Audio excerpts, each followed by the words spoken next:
My name is Ahmed Raza. I'm from Lahore, Pakistan, and in March 2021, at the age I was just building my career, I was diagnosed with acute lymphoblastic leukemia, blood cancer. This isn't a story I'm telling you from memory alone.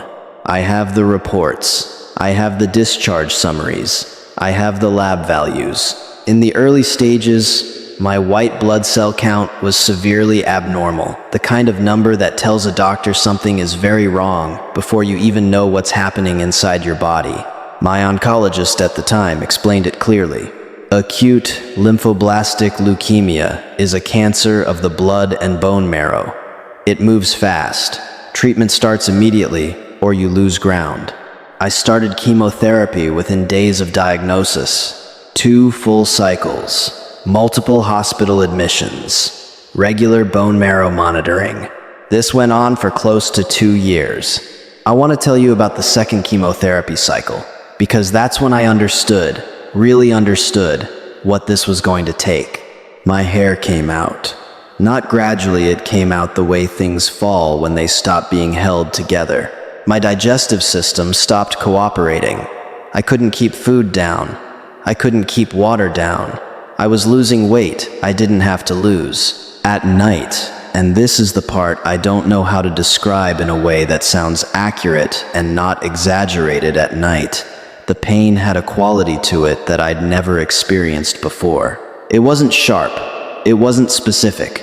It was just everywhere. And it didn't stop. And I didn't have the physical strength to get up and walk to the bathroom on my own. I remember lying there and thinking, not dramatically, not with tears, just as a quiet observation. I would be fine if this stopped. Not that I wanted to die. I want to be careful about how I say this. I just stopped having an opinion about whether I continued. That's a different thing, but it's a real thing. And I think if you've been through something like this, you know exactly what I mean. I didn't tell anyone that at the time. I'm telling you now, because I think the honest version of this story requires it. November 2022. I was in for a routine follow-up. By this point, I had learned not to read too much into appointments. You go in, they take blood, you wait, someone comes in with a clipboard. The routine had become its own kind of numbness. My oncologist walked in. He looked at the results. He looked at me. And then, and this was not his usual expression, he smiled. He said, "Tumhare results improve, ho rahe hain." Your results are improving. 7 words. That's all. I didn't cry. I didn't feel the wave of relief I thought I would feel in a moment like that. What I actually felt was something closer to confusion, like someone had quietly handed back something I had already made peace with losing. I nodded. I said, "Okay."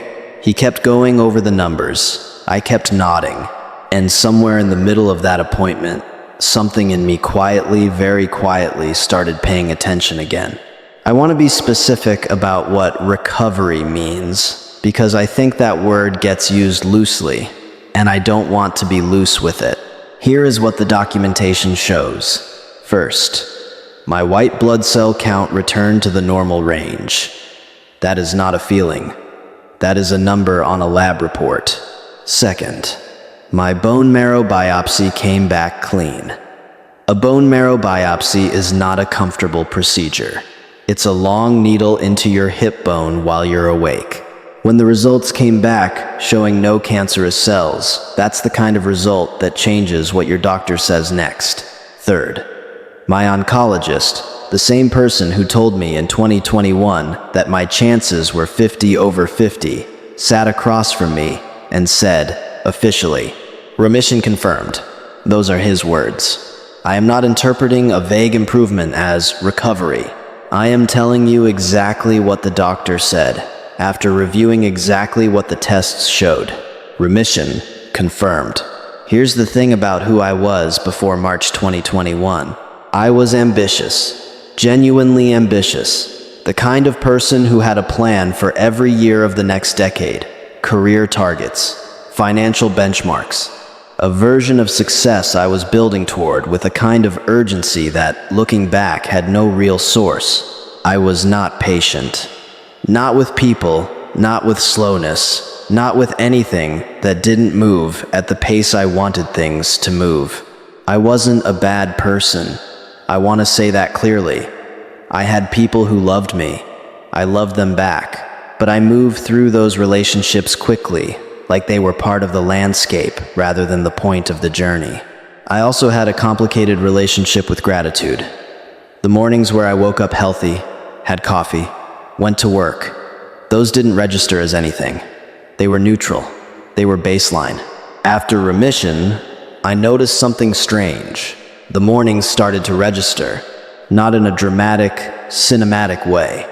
Not the way people describe near-death experiences in movies, where suddenly everything is saturated and meaningful, and they're crying at sunsets. It was quieter than that. I would wake up and just notice, that I had woken up, that my body had done what it was supposed to do overnight, that I was not in a hospital, that the ceiling above me was my ceiling, and that started to feel like something worth acknowledging.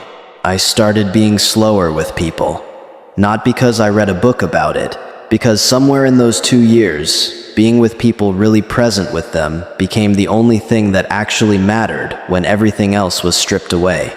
The career targets are still there. I'm still working. I'm not someone who abandoned ambition, but the urgency changed shape. The thing I was running toward changed. I'm not running toward a version of success anymore. I'm walking toward a version of a life. There's a difference. I didn't understand that difference until I almost didn't have the option. If you're watching this and you are sick, or you are sitting next to someone who is sick, or you are the person who has already received the worst version of the news, I'm not going to tell you it will definitely be okay. I don't know your numbers.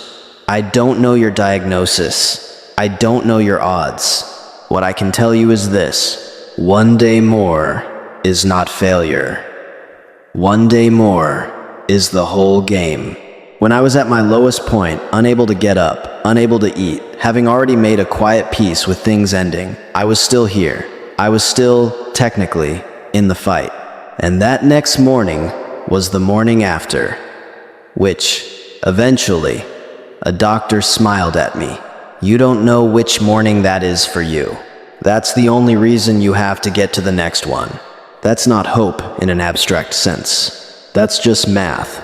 The turning point doesn't announce itself. It shows up looking like a regular Tuesday. If this reached you, share it with someone who needs the math more than the motivation.